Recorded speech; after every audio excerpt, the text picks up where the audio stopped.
At just shy of 11 months, Ellie was diagnosed with a glioblastoma brain tumor. She was immediately rushed into surgery to resect the large tumor that was taking up more than half of her brain. I had to take a pause and think about what it meant that my daughter has cancer, and I was heartbroken.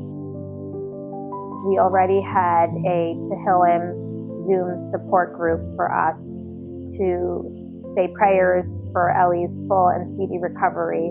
And while we were unaware of Ellie's prognosis and what was going to be in the future, we knew we had prayer and God to lean on. After her third resection surgery, we were told that we had the option of doing proton radiation, which ultimately saved her life. Today, we're so fortunate that Ellie goes to Hillel Yeshiva school. After school, every day, Ellie receives physical and occupational therapy because she's not yet able to walk and use her left arm and hand to its full capacity.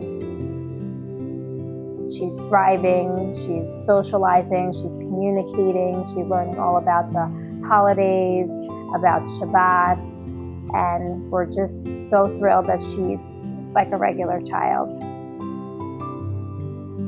When Ellie was diagnosed, we were so fortunate to have so many community members helping and supporting our family that it was almost impossible to say thank you to everyone. So we started the Ellie Ruby Foundation to pay it forward and saying thank you to those that supported us.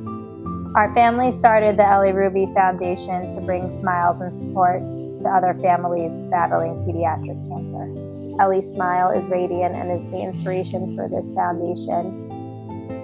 The key elements for the Ellie Ruby Foundation is to raise awareness for pediatric cancer, to secure funding for research, to support other families financially and emotionally, to recognize nurses for all that they do for pediatric cancer patients. I've seen firsthand the love and the just never-ending commitment to Ellie, and the nurses are so appreciated for all of that.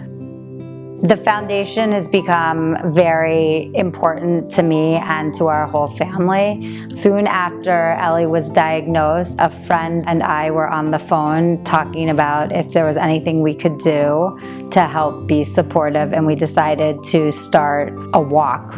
We had the stepping stones for a foundation. We had weekly challah bakes, a Team Ellie walk to fight in solidarity for brain cancer and pediatric cancer. They had all laid the groundwork for us, and we just needed to put it into place. We needed to make the foundation because so many of you wanted to support and change the world of pediatric cancer.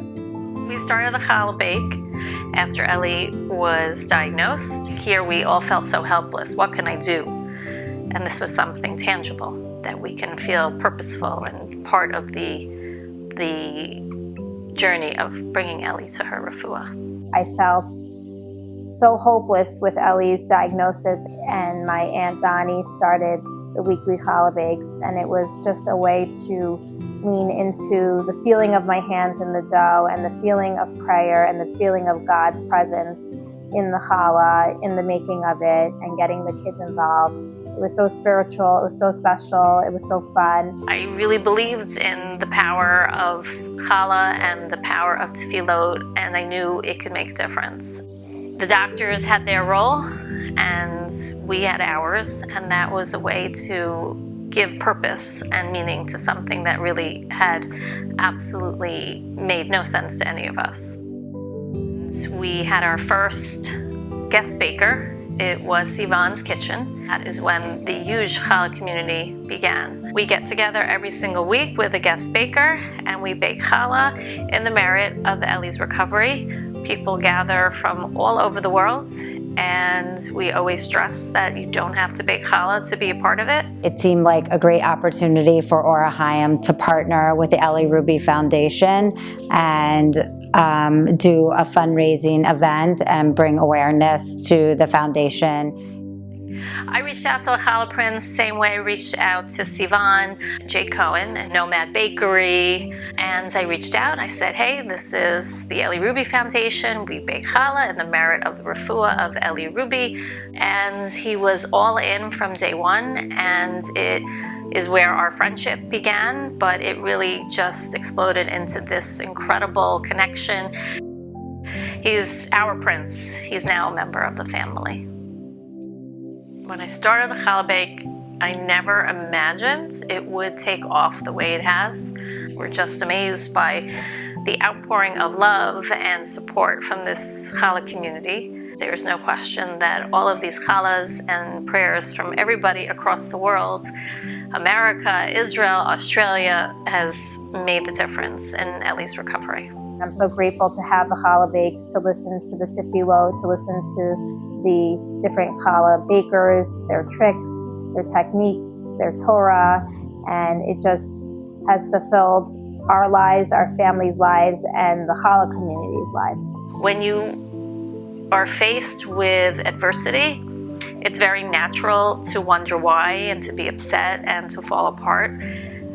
But once you get past that, you realize that it's an opportunity to do incredible mitzvot and chesed and to bring healing and joy and spread this incredible love throughout this challah community and really the world. So for that, I'm super grateful.